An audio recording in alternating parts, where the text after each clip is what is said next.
Thanks for downloading a 3CR podcast. 3CR is an independent community radio station based in Melbourne, Australia. We need your financial support to keep going. Go to www.3cr.org.au for more information and to donate online. Now stay tuned for your 3CR podcast. But you also had people that were very fine people. Very fine people on both sides. And the aliens would mind meld and give them the technology. They're bad aliens. So are you surprised the Nazis were influenced by demons? No, if demons are real, I would definitely think they'd be on the side of the Nazis. Yeah. McDonald's is connected to the Clintons. They chop up the bodies and put them into the sausage and hamburgers. People are being cannibalized. Look it up. And I'm watching CNN talk about this as violent white nationalist protests. We have done everything in our power to keep this peaceful, you know? It's Pepe's become kind of a symbol. Welcome to Yeah Nah Pasaran, a show about fascism and its gravediggers. I'm Cam Smith. I'm Andy Fleming. And this week we are joined by independent journalist Lucy Hamilton, whose special mastermind subject is the Atlas Network. Thanks for joining us, Lucy. Good evening, Cam and Andy. Well, Lucy, it's been a bit of a wild time around the world. That is an understatement. You follow the Atlas Network quite closely. What traces of them can you see in what's been happening in the last few weeks in the United States? Tempted to joke that it's hardly detectable, but it looks like Atlas Network has achieved what the Mont Pelerin Society set out to do 80 years ago, which is basically take control of the American government. So there must be some very excited chaps over that way. They are ripping the government to shreds. We talked about this last time you were on. It's hard to discuss this stuff without sounding like a conspiracy theorist. Could you remind our listeners who the Atlas Network are and maybe the concept of these junk tanks that they run, which tend to actually deliver a lot of conservative policy around the world? Indeed. So I mentioned last time that the Mont Pelerin Society that first met in 1947 is kind of the steering committee and the motivating force behind them. So they started off setting up institutes and universities, and then they've been setting up junk tanks quietly at first, and then from the 80s at an increasingly frenetic pace to partly work as a kind of ventriloquizing force for plutocrats so that they could have handy middle-class people who were academics or policy experts, in inverted commas, saying what the plutocrats wanted said for them. It sounded much better coming out of other people's mouths. Of course, now we've got Elon Musk and Gina Reinhart saying exactly the sort of stuff that the plutocrats wanted said, but out of their own mouths. So I think they're feeling unleashed and unshamed by the greed of what they're expressing. So there are now roughly 600 think tanks or junk tanks around the world in over 100 countries. They're interconnected. The organisation is sort of based in America, although it was founded also in the UK. And it doesn't send a lot of money overseas. It uses local donors and local sort of free market fans to generate propaganda, to make a chorus of voices saying the kind of policy that the plutocrats want heard. And so they helped tip the consensus of a balance between the capital, the worker, and government in the Keynesian era around the sort of Second World War point to the neoliberal cruelty that we've seen happening now. So one of the interesting books that's been released since the last time we spoke is out of the Byline Times investigative journalism platform in the UK by Nafiz Ahmed called Alt-Reich. And it talks about how eugenics is core to the project that the Atlas Network became. So he describes there Nazis. The intelligence network was incorporated into the CIA after the Second World War, and that partly fed in, although this really does start to sound like conspiracy theories. But in general, people like Charles Murray, who had the bell curve and was looking at the idea of racial disparity in IQ and things like that, were hothoused and circulated by Atlas junk tanks, and Rupert Murdoch was in the thick of moving his ideas around. So he wasn't just saying that people of colour had lower IQ, he was also working on class issues. So it was a very handy thing for the elites around these junk tanks, so around the time of Thatcher and Reagan, to be able to say that welfare was actually destructive because you helped keep the poor alive when we should really be letting them die out because they were genetically inferior. So it had a double use. And I think you can really see that in what's happening around Trump at the moment. Lisa, you've referred to the role of some of these so-called junk tanks as being that of, or fulfilling the role of performing like a ventriloquist's dummy, saying the things that others would like to say, perhaps, but would be viewed with less credibility. It seems like, certainly in the last few weeks, that kind of concern over seeming credibility or neutrality has been abandoned by a number of different actors, and I'm thinking in particular of Mr. Musk and his salute. So do you think now that this project seems to have achieved a certain degree of success, there'll be less time and energy devoted to, I guess, mitigating these messages? I think they're very much out in the open now, and you have Paul Dans, who is the leader of Project 2025, which is the latest iteration of the mandate for leadership that one of the Atlas main junk tanks, the Heritage Foundation, produced every year from Reagan's first government, and it set out the Reagan, in inverted commas, economic revolution as its first job, and he implemented 2/3. And the latest one is Project 2025, and Paul Dans led up that project, and he's apparently said this is exactly what we intended to do. Trump implemented 2/3 of the more business Republican mandate for leadership in his first tenure, and now they have already implemented again 2/3 of the executive orders appear to come pretty much lifted from Project 2025. Now, Lucy, I was assured by a number of journalists that Project 2025 was not going to be a blueprint for Trump's next regime. I'm not entirely sure what happened there, but could you, maybe our listeners have heard about Project 2025, but could you tell us a little bit about what it promised and what it's now delivering? Well, it's 900 plus pages of chapters written about every area that the people around Trump want to reform. And all kinds of people involved with Trump world and the think tank world were responsible for it. I think there was something like 400 people contributed to writing it. And it is quite distinctive because all the 4 yearly mandates for leadership until this point have been business Republican, kind of low tax, low regulation kind of projects. But this one has been quite distinctly different, and I'm developing a theory, for what it's worth, that it might have been provoked into this kind of radicalisation by the pandemic.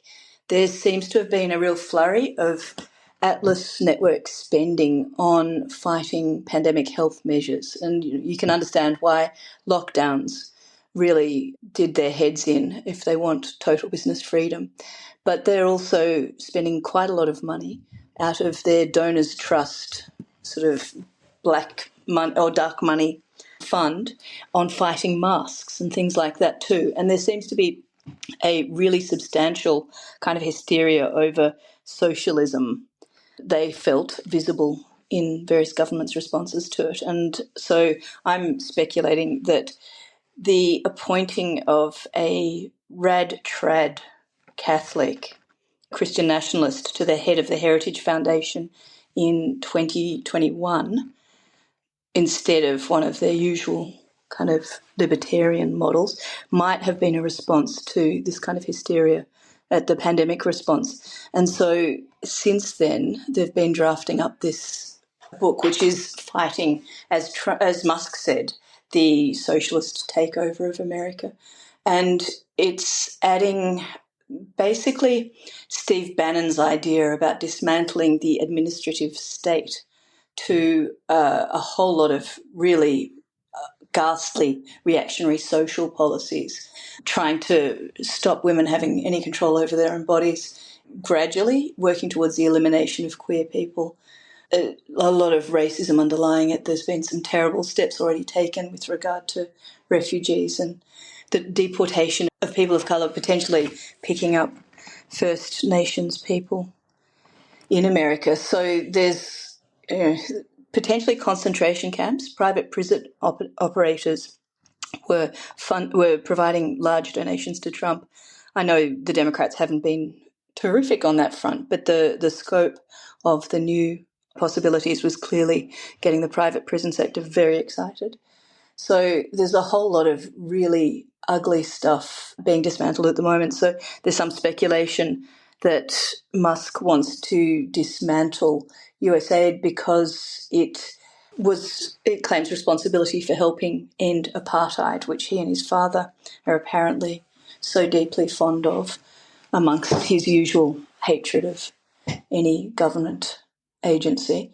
The interesting question is the dismantling of the administrative state was Steve Bannon's project. He's quite big in this radicalised right sphere through his War Room broadcasts, and Naomi Klein sees him as pivotal in that sphere. And he is, in theory, an adherent of esoteric traditionalism.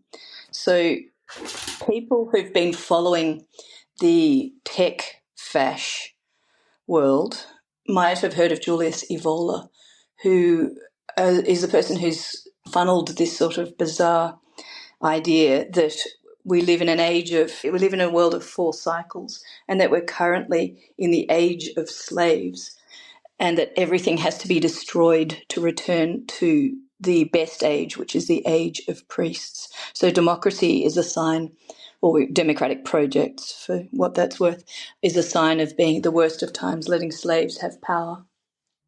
And so how much that tech Curtis Yarvin pathway into the tech oligarchs has had some shape on what's happening around Trump at the moment, it's hard to tell.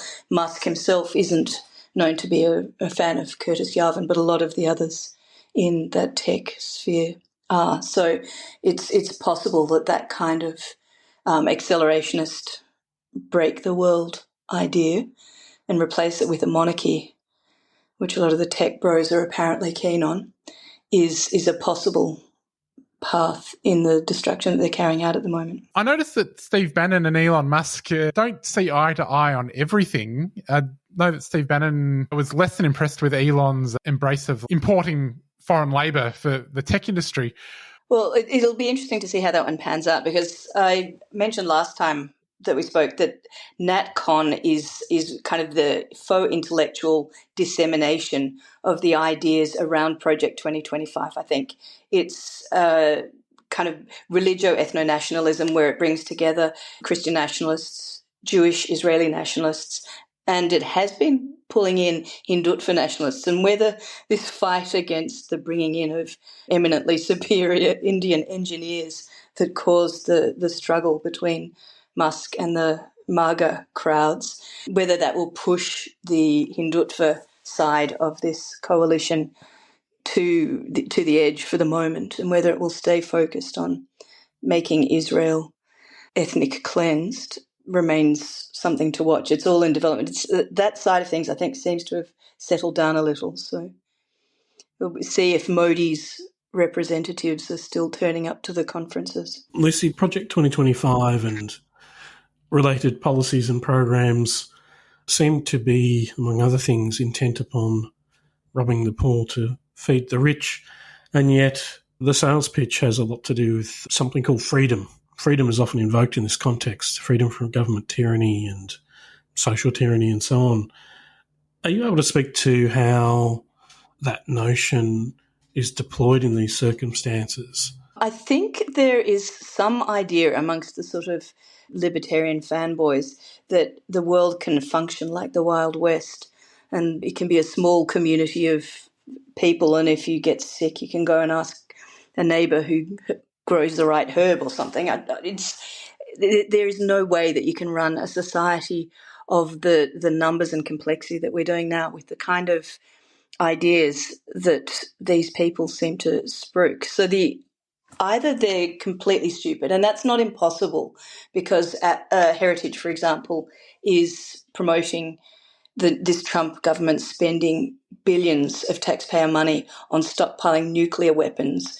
And someone who went to kind of ask them behind the scenes why they were promoting this came away with the idea that it was largely macho. And that was why they wanted huge stockpiles of nuclear weapons. So the brains trust is potentially not all it could be. But I think then you get to the point of the eugenicist thing where they literally don't care, so that anyone who's not them can die. And the gene pool will be better with their superior white residue making up the breeding stock. I guess the other aspect is, or the other dimension of the question might be, how is it best to respond to those sorts of claims? Because, of course, there are very few people who would deny freedom or not want to attribute to it a positive value, but the meaning of the term is often absent, and it's an empty, a free-floating signifier. And I guess it's also an example, I think, of things like, democracy, equality, freedom and rights and so on. There's all these terms that have become part of the political lexicon that are being, I think, consciously appropriated and utilised for purposes very much against. Like, I see these measures as being, you can make a very good argument that these measures that are being implemented are not only anti-democratic and anti-liberal, but constrain human freedom. So I'm wondering, I guess that's a long way of asking, do you think there's other ways of approaching the question that might help to sever this kind of claim that's being made about freedom and these kind of systems of exploitation? There was some good kind of liberal arguments going on during the election saying, well, clearly it's not freedom if people can't be themselves and equal when they're queer or as a woman or any of that sort of stuff. But it's not really effective. I think the problem is that there's a coalition forming on their side to try to have enough of an electoral majority to gain power, and whether they allow elections to follow up after that's another matter. And they're depicting a enemy on the other side that's a coalition. So they're demarcating their coalition as Christianity as a trope. So it's not an actual faith. But if you look at a lot of the tech bros, they're feigning Christianity because it helps justify their bigotries. And if you look at the cookers, there's a lot of Christianity pervading through that. And that's partly a post kind of COVID QAnon soup there. But also it's really handy for them so that they can say that you have to respect my opinions. So if you get to the point of perceiving your prejudices and worldview as dictated by God, then you have an incredibly difficult job persuading that person that that's not an acceptable position. And everyone else who's the enemy in this thing is marked as woke. And so if they can see anyone who does anything they don't like, including wearing a mask or being queer, whatever it takes to get that label, using an electric stove instead of a gas one, then they see the rest of us as a demonic threat, demonic drawing on the Pentecostal infusion into it, or an existential threat.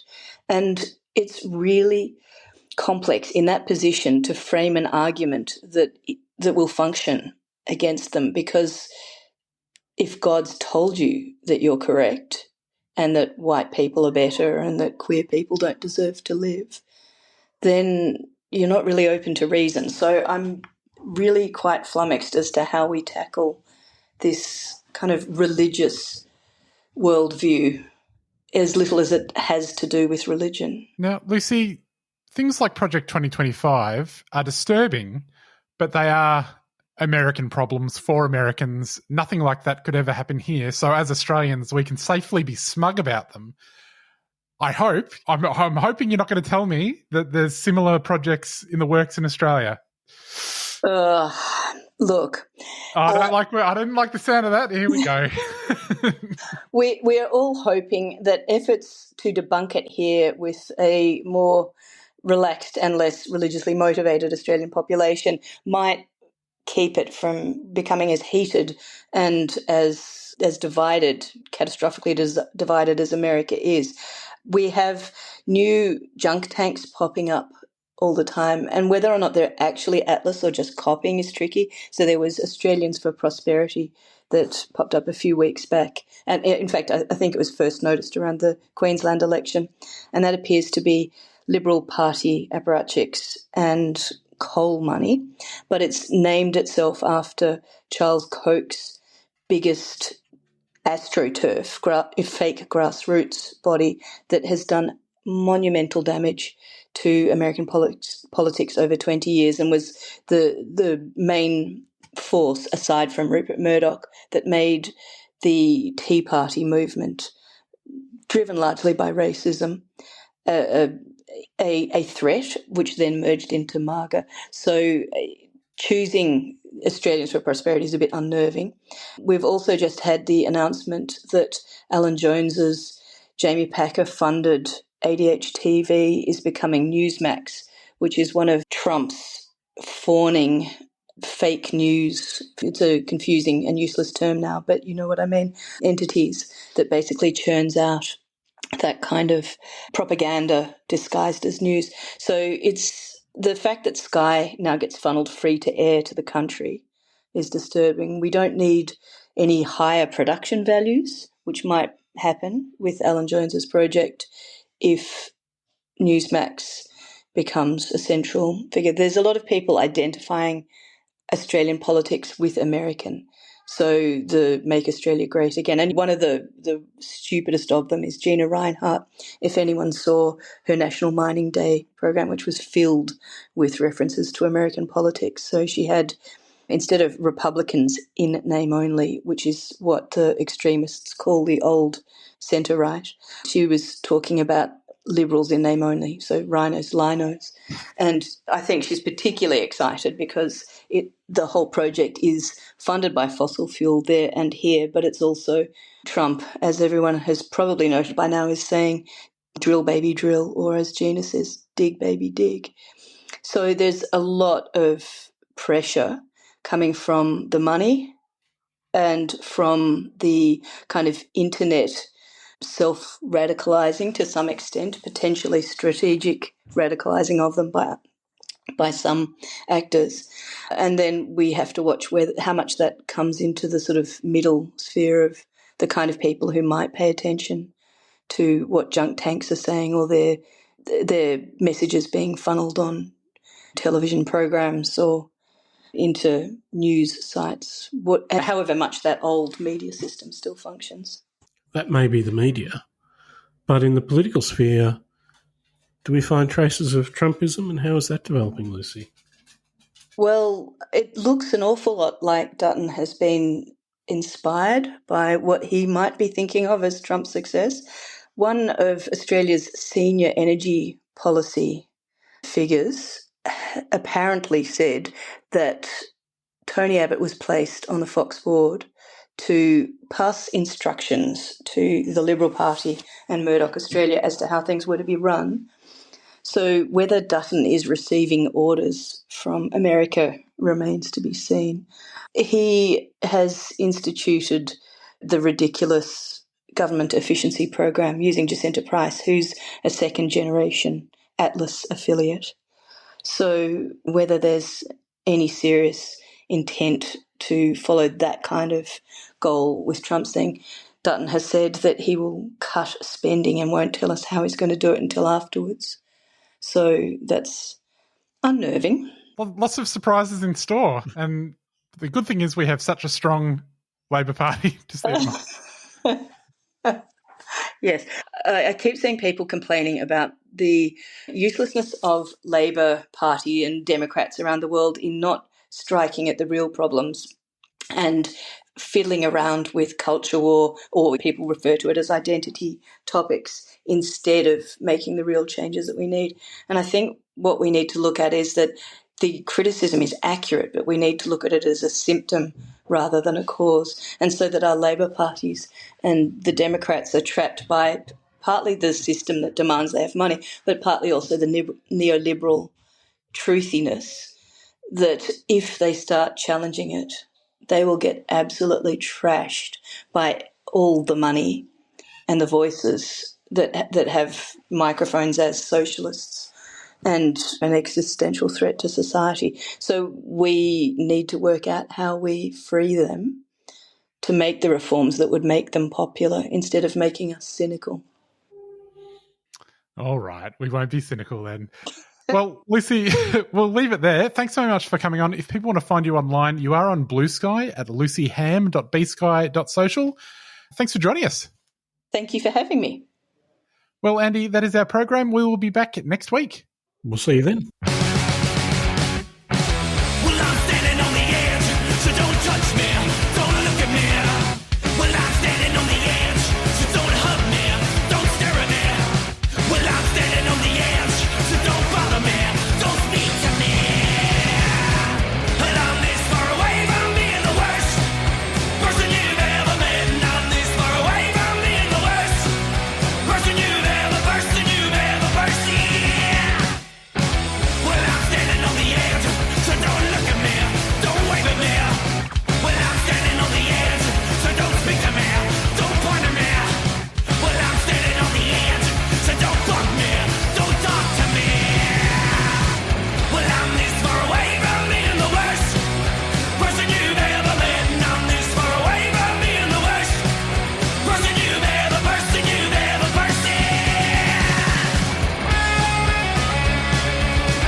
.3CR is one of a kind. We have 400 volunteers and cover an incredible array of programming content. From special broadcast events on Invasion Day or Trans Day of Visibility to any of our 120 weekly shows, 3CR has got your radical radio listening covered. Subscribe to 3CR at 3cr.org.au and support independent, community-owned media free of commercial influence and government bias. Help to keep 3CR unique by becoming a subscriber today.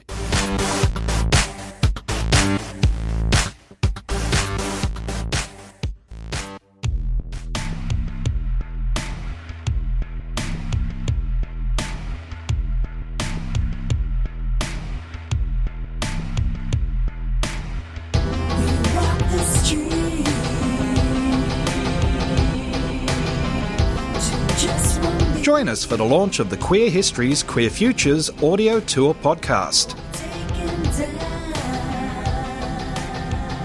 Documenting the collective histories of LGBTQIA+ organising, activism and community in Marybeck. Thursday, 6th of February, 6 p.m. at the Michelle Guglielmo Park, Brunswick. Featuring a catered picnic, panel discussion and all-ages arts workshop to celebrate the launch of this groundbreaking community history project. All are welcome. Bring your picnic rug. Queer Histories, Queer Futures, launching Thursday, 6th of February, 6 p.m. at Michelle Guglielmo Park, 260 Sydney Road, Brunswick. Marybeck City Council is a 3CR supporter.